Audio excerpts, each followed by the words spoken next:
হাদিস আপনাদেরকে শোনাচ্ছিলাম, ওই হাদিসের দিকে আমি আবার ফিরে যাই। কেননা নবী আমাদের হাজার বছর আগে তোমাকে আমাকে অবশ্যই হিদায়াতের রাস্তায় রেখে গেছে। মৃত্যুর সময় তোমার আমার সাথে সৎ ব্যবহার আল্লাহ করবে। কোন রাস্তা দেখিয়ে গেছে? যে রাস্তা রাসূলুল্লাহ দেখিয়েছে, ওই রাস্তায় দিকে থাকো। মৃত্যুর সময় তোমার সাথে রব থাকবে, কবরেও তোমার সাথে আল্লাহ থাকবে, হাসরে তোমার সাথে রাসূলুল্লাহ থাকবে, মিজানে তোমার সাথে আল্লাহর সাহায্য থাকবে। ফুলসিরাতের রাস্তাকে আল্লাহ পার করিয়ে দেবে, নাজাতের রাস্তা পেয়ে যাবে। যদি রাসূলুল্লাহকে তুমি আমি না ধরি, কোনদিন কেউ নাজাতের রাস্তা দেখাতে পারবে না। পৃথিবীর কোন দল মত তোমাকে আমাকে মুক্তি দিতে পারবে না। পৃথিবীর কোন রাস্তা তোমাকে জান্নাতে নিয়ে যেতে পারবে না। একটাই রাস্তা নিয়ে যাবে, ওই রাস্তাটা হলো তোমার আমার নেতা, তোমার আমার নবী মুহাম্মাদুর রাসূলুল্লাহ। যুবকেরা, তাই সময় থাকতে আমার হাবিবকে মজবুত করে ধরে ফেলো। কেন আমার রাসূলুল্লাহ 1000 বছর আগে তোমাকে আমাকে কি জানিয়ে দিয়ে গেছে শোনো। আমার হাবিবুল্লাহ জানাতে লেগেছে, বাবা সাহাবারা, আমি রাসূলুল্লাহ তোমাদেরকে জানিয়ে দিলাম, ইন্না বিল আশরাতিস সাআ আইয়ারফাউ ইলমু ওয়া ইয়াথবুতাল জাহাল ওয়া ইউশরাবাল খামরু ওয়া ইয়াযহারাজ জিনা। সমাজে তোমরা এমন কাজ করতে যেও না, আল্লাহর রহমত আসা বন্ধ হয়ে যাবে। মৃত্যুর সময় তোমাদের সাথে খারাপ ব্যবহার করা হবে। আজরাইল যখন তোমাদের জান কবজ করতে আসবে, ওই সময় তোমরা আঘাত পাবে, ওই সময় তোমরা দুঃখ পেতে পেতে মরে যাবে, ওই সময় তোমাদের অবস্থা বড় খারাপ হয়ে যাবে। 1000 বছর আগে তোমার আমার নবী কি জানিয়ে গেছে শোনো। আমার হাবিবুল্লাহ জানাতে লেগেছে, ইন্না মিন আশরাতিস সাআ, খবরদার ওয়া মা তাকরাবুজ জিনা। কোরআনের মধ্যে আল্লাহ স্পষ্ট ভাষায় জানিয়ে গেছে, এমন সমাজে কাজ তোমরা করতে যেও না, ওই কাজের দ্বারা তোমাদের আমল ঈমান পুরো বরবাদ না হয়ে যায়। ওই কাজ সম্পর্কে আল্লাহ নবী 1000 বছর আগে জানিয়ে দিয়ে গেছে। কোরআন হলো, কোরআনের মধ্যে আল্লাহ জানিয়েছে, ওয়ালা তাকরাবুজ জিনা ইন্নাহু কানা ফাহিশা। বাবা ছেলেরা, খবরদার জিনাকারীদের সাথে যেও না, জিনা করতে যেও না গো। সমাজে আজকে দিনে অনেক মহিলারা পুরুষদের সঙ্গে খারাপ আচার করছে। আজকের মহিলারা অনেক রকমের ড্রেস পোশাক পরে বাইরে বের হয়ে গিয়ে সমাজকে খারাপের দিকে নিয়ে যাচ্ছে। আজকের নিজেদের জায়গা অস্তিত্বকে তারা নিজেরাই টিকিয়ে রাখতে পারছে না। তারা এত সুন্দর একটা মাকামের জায়গায় রয়েছে, ওই নারীদেরকে আল্লাহ তাআলা ভালোবাসে বানিয়েছে। আমার আল্লাহ হাবিবকে জানাতে লেগেছে, হাবিব আপনি তাদেরকে জানিয়ে দেন, তাদের দেহটা আমি মর্যাদাপূর্ণ বানিয়েছি, তাদের দেহর শরীরের মধ্যে এমন জিনিস আমি আল্লাহ দিয়েছি, ওই জিনিসগুলোকে তারা যেন ইজ্জতের সঙ্গে রাখে, তারা সম্মানের সাথে রাখে, তারা নিজেরা দেহটা বিক্রি না করে দেয়। এই যুবকেরা, আজকে দিনে আমরা রাস্তায় রাস্তায় দেখছি উলঙ্গ নারী যেমন ঘুরে তেমন ঘুরতে লেগেছে, উলঙ্গ পোশাক পরে আজকে নারীরা ঘুরতে লেগেছে।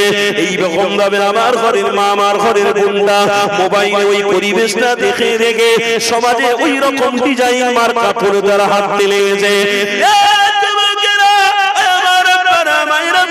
শোনো, তোমাকে আল্লাহ বড় পছন্দ করে এই দুনিয়া জমিনে পাঠিয়ে দিয়েছে।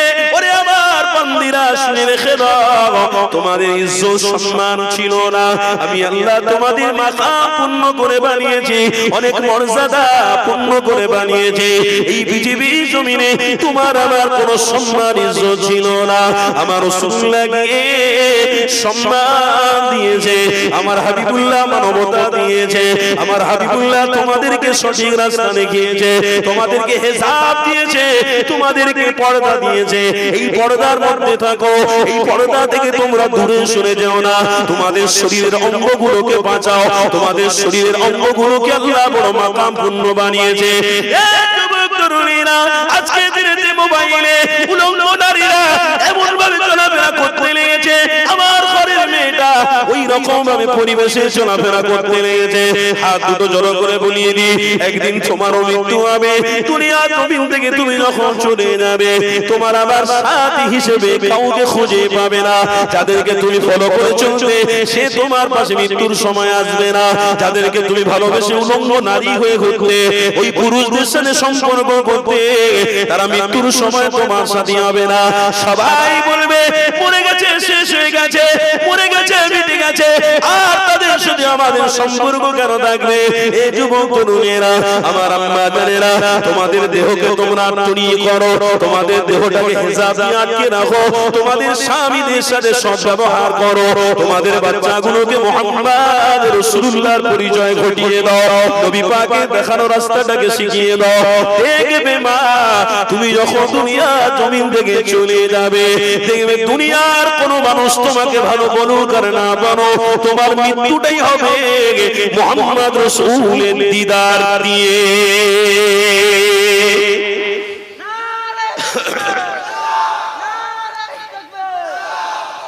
বড় কষ্ট হয় আল্লাহকে সাক্ষী রেখে। বিশ্বাস করুন, আমি একটা মানুষ সারা পশ্চিম বাংলায় ঘুরছি, পশ্চিম বাংলার বাইরে গিয়ে ওয়াজ করছি। দেখুন, আমাকে বিশ্বাস করুন, আমি এই কাজগুলো থেকে অনেকটা ঘৃণার চোখে দেখি। আচ্ছা, আমার ঘরের মায়েদের হাতে ভালোবাসা একটা স্বামী মোবাইল দিয়েছে, ওই মোবাইলটা কি জায়গায় ব্যবহার করতে হবে তারা শিখে দেখে। মোবাইল দরকার আছে, তোমার স্বামী বাইরে কাজে গেছে, আর তোমার স্বামী তোমার জন্যই তো খাটতে গেছে, তুমি তার সাথে ভিডিও কলে কথা বলো, 5 মিনিট ছাড়া ছাড়া কথা বলো, মন লাগছে না 10 মিনিট ছাড়া ছাড়া। তোমার স্বামীকে তুমি আপন না বানিয়ে তুমি এখনকার সময়তে কাকে মডেল হিসেবে তুমি মেনেছো যে তোমার স্বামীকে বাদ দিয়ে অপরজন তোমার কাছে খুব ভালো হয়ে গেল? অথচ যে তোমার জন্য কাপড় কিনে দেয়, যে তোমার খেয়াল রাখে, যে তোমার বাচ্চাদেরকে ভালো ভালো খাবার দেওয়ার জন্য নিজে না খেয়ে পয়সা এনে তোমার হাতে দেয়, আর তুমি তার স্ত্রী হয়ে স্বামীর গলায় ছুরি চালাচ্ছ। কি গো, সমাজে এরকম আছে না নেই? বড় দুঃখ লাগে। আরে সমাজে তারা কি করছে না করছে আমার দেখার দরকার নেই, আমার অস্তিত্বের উপরে যদি আমি টিকে থাকতে পারি, তারাও একদিন মুহাম্মদ রাসূলকে মহব্বত করে তারাও ঈমানটাকে এনে নিতে পারবে। তুমি আমার জায়গা ছেড়ে দিয়ে, আমার অস্তিত্বের জায়গা ছেড়ে দিয়ে তুমি কোন জায়গায় গেছো ভাই? হ্যাঁ, রাসূল তো এমন নবী যে সাহাবারা দেখে অবাক হয়েছে। জোরে বলুন না সুবহানাল্লাহ। নারীরা আমার রাসূলুল্লাহকে দেখেনে পর্দার ভিতর থেকে আফসোস করেছে, কিন্তু নারী কে দেখেছে? আম্মা আয়েশা সিদ্দিকা রাদিয়াল্লাহু তাআলা আনহা আমার রাসূলকে স্পষ্ট দেখেছে। আমার রাসূলকে দেখে আম্মা জানকে হাদিসের হাফেজা বলা হতো। কে? আম্মা আয়েশা, আমার রাসূলের বিবি, ছোট বিবি, আমার রাসূলের বিবি আম্মা আয়েশা হাদিসের হাফেজা যাকে বলা হতো। এত জেহেন ছিল, বুদ্ধি ছিল তেনার। তিনি বলছেন, আমার রাসূলকে যখন আমি দেখতাম আমার মনে হতো সারা দুনিয়ায় যত নক্ষত্র আছে, সারা দুনিয়া যা কিছু আছে সবকে একদিকে করে দাও, আমার রাসূলের মতো কারোর চেহারা হবে না। কারোর চেহারার সাথে মিল খাওয়া যাবে না। আম্মা আয়েশা বুঝতে পেরেছে ইনি অন্য কেউ নয়, ইনি হলেন জান্নাতি নবী। জোরে বলে, এনার চেহারা আলাদা, এনার কথা আলাদা, এনার চলা আলাদা, এনার আখলাক আলাদা, এনার চরিত্র আলাদা, এনার মুসাফা আলাদা, এনার আওয়াজ আলাদা। আরে ভাই, কারোর সাথে মিল খায় না। হাদিসের মধ্যে আমি দেখছিলাম আল্লাহর নবী, নূর নবী, দয়ার নবী আমার রাস্তা দিয়ে হেঁটে হেঁটে যাচ্ছে। হযরতে জাবের রাদিয়াল্লাহু তাআলা আনহু থেকে হাদিসটা বর্ণিত আছে। শুনছেন তো? হযরতে জাবের রাদিয়াল্লাহু তাআলা আনহু রাস্তায় যাচ্ছে, আমার রাসূলের সাথে সফর করছেন। হযরতে জাবের হুজুর হাদিসে বর্ণনা করেছেন, আরে আমার রাসূলকে যখন আমি নিয়ে যাচ্ছি সামনে সামনে, আমি রাসূলের পিছনে পিছনে রয়েছি, আমি নিজের চোখে দেখেছি এক ধরনের পাখি উড়ে উড়ে এসে আমার রাসূলকে মহব্বতের সালাম দিচ্ছে। হযরতে জাবের হুজুর বলছেন, আমি নিজে কানে শুনেছি আমার রাসূল হেঁটে হেঁটে যাচ্ছে, রাস্তার দুদিকে ছোট ছোট পাথরগুলো ছিল, পাথরগুলো জবান খুলে গেছে, আল্লাহ খুলে দিয়েছে পৃথিবীর মানুষকে এটা বোঝানোর জন্য যে তোদের মতো মানুষ ইনি নয়, তোরা আলাদা, আমার রাসূল আলাদা। রাসূল আলাদা বলে রাসূলকে আমি আল্লাহ ক্ষমতা দেব, তোরা রাসূলের ওসিলায় জান্নাতে যাবি। আমার জাবের হুজুর বলতে লাগলেন, আমার রাসূল যখন হেঁটে হেঁটে যাচ্ছে, আমার হাবিব তো জাহানের সুলতান যখন হেঁটে হেঁটে যাচ্ছে, তখন রাস্তার দুধারে দুটো ছোট্ট ছোট্ট কাকরগুলো আল্লাহ তার জবান খুলে দিয়েছে, তাজিবে তারা সালাম দিচ্ছে, তাজিবে তারা মহব্বতে আমার রাসূলকে সালাম দিচ্ছে। জোরে বলে বলে হযরতে জাবের হুজুর আমার হাদিস বলছি, আমার রাসূল হেঁটে হেঁটে যাচ্ছে, হযরতে জাবের পিছনে পিছনে যাচ্ছে, মাথাটা উঁচু করে দেখে কোথায় কিছু নেই রাসূলের উপরে। দেখলাম রাসূল যেই বেরিয়েছে, মাথার উপরে একদম মাথার উপরে মেঘগুলো এসে আমার হাবিবকে চারিদিকে ছায়া করে ফেলেছে। আর সেই রাসূল আমার মা আমার বোনদের ইজ্জতকে ফিরিয়ে দিয়েছে।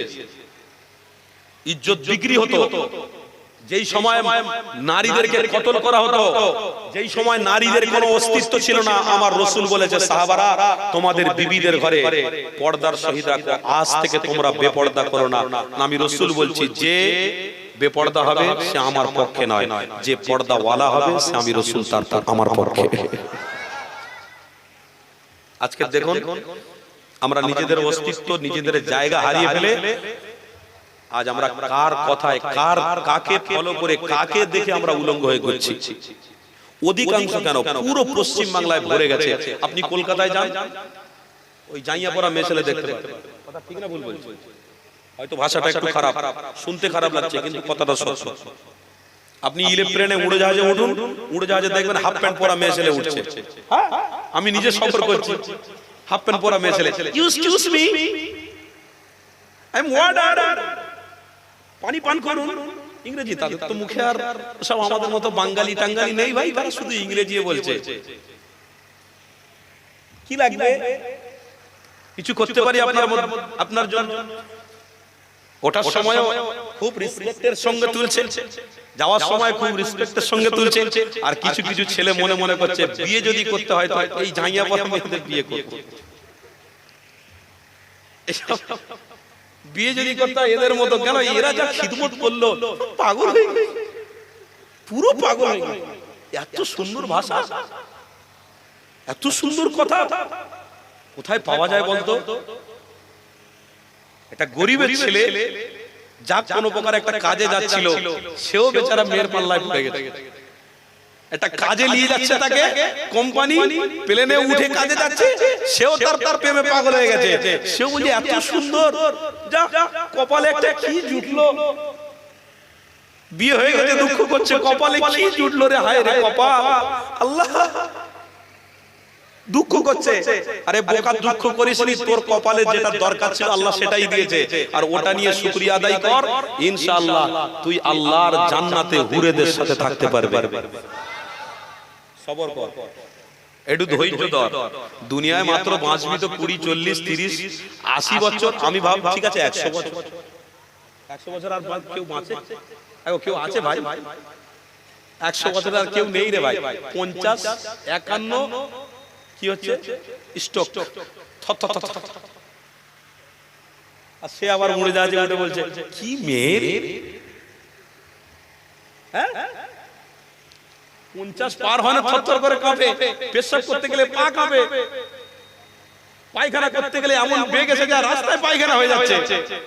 আর সে আবার উড়ে যাচ্ছে, মেয়ে দেখে বলছে আল্লাহ কি কপালে দিলে তুমি, এটা ভালো যদি কপালে হতো এইরকম মেয়ে ধন্য হয়ে যেত। আমার আল্লাহ বলছে যা, ঈমানটাকে নষ্ট করে দিলি তো। আরে সামান্য আমি ঝলক দিয়েছি, এই যে ভালো ভালো মেয়েগুলোকে তোমরা দেখছো, এগুলো আমি আল্লাহই কুদরতে বানিয়ে তোমাদের কাছে ঝলক দিয়েছি। যদি লোভ তোমরা সামলাতে পারো তো তোমাদের জন্য জান্নাতে হুরের ব্যবস্থা আমি আল্লাহ করে রেখেছি।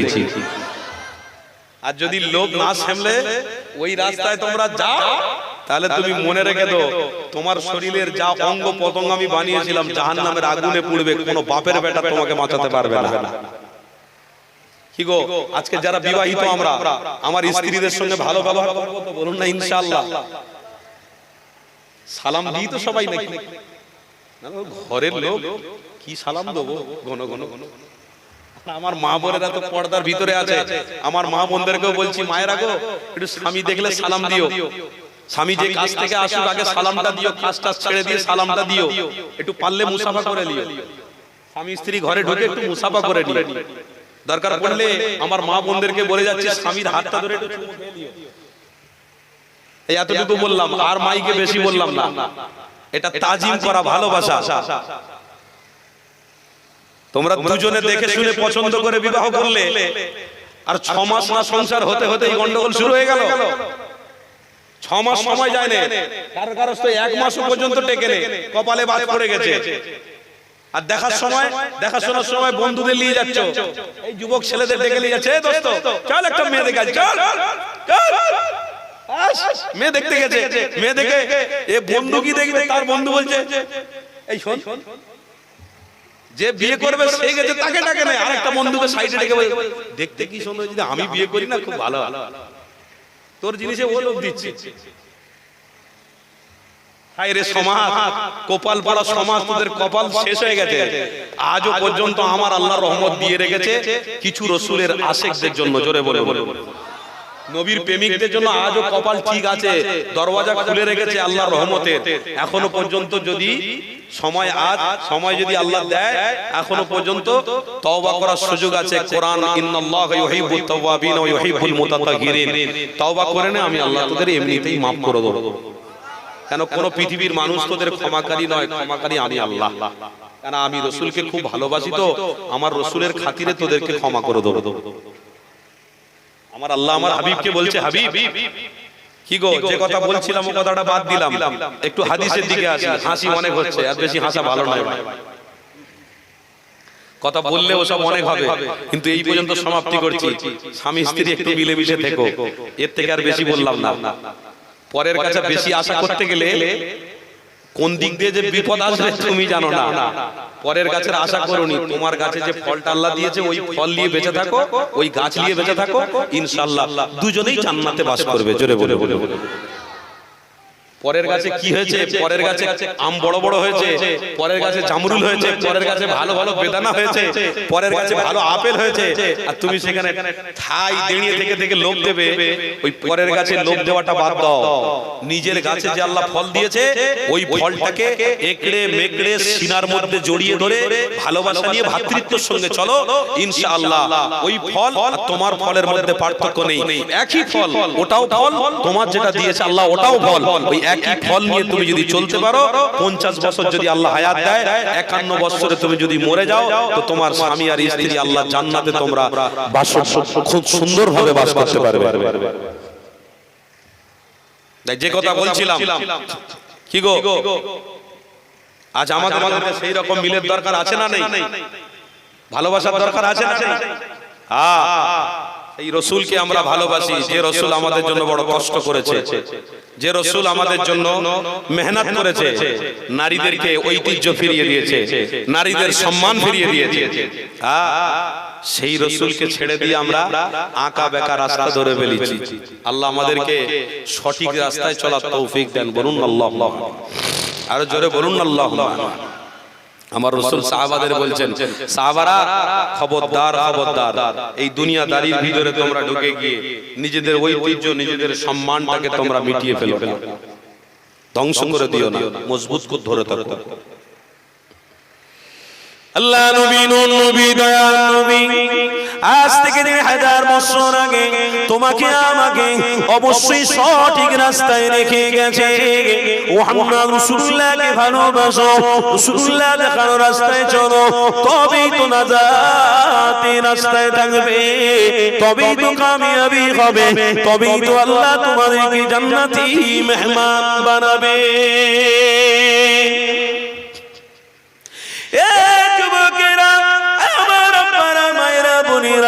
আল্লাহ নবীকে মহব্বত করো। এই সমাজে দুনিয়াতে আজকে যে সিস্টেম পরিচালনা হতে দেখেছে, এই সিস্টেমের দিকে তোমরা ঘুরো না। আল্লাহ নবী দেখানো রাস্তায় তোমরা চলো, আল্লাহ নবী দেখানো রাস্তায় মজবুত করে থাকো। আমার রাসূলুল্লাহ জানাতে লাগলেন, অবশ্যই যারা রাসূলুল্লাহ দেখানো রাস্তায় থাকবে, আমি নবী পাক অবশ্যই তাদেরকে আরশের ছায়াতে রাখবো। আমি রাসূলুল্লাহ ফুলসিরাতের রাস্তার সামনে দাঁড়িয়ে দাঁড়িয়ে আমার গুনাহগার উম্মত উম্মতিদের পার করাবো। এ যুবকেরা, পারা তরুণেরা, আমার হাবিবুল্লাহ জানাতে লেগেছে, ওরে আমার উম্মতিরা, আমি মিজানের পাল্লার সামনে দাঁড়িয়ে থাকবো, আমি ফুলসিরাতের রাস্তার সামনে দাঁড়িয়ে থাকবো, আমি নাজাতের জন্য আল্লাহর কাছে সিজদায় পড়ে থাকবো।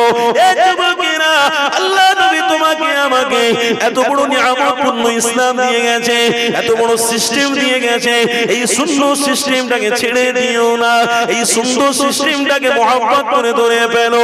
ওরে আমার আম্মা জানেরা, ওগো আমার বোনেরা, শুনে রেখে দাও, আমার রাসূলুল্লাহ দেখানো সিস্টেমটাই হলো আসল জায়গা, আসল সিস্টেম।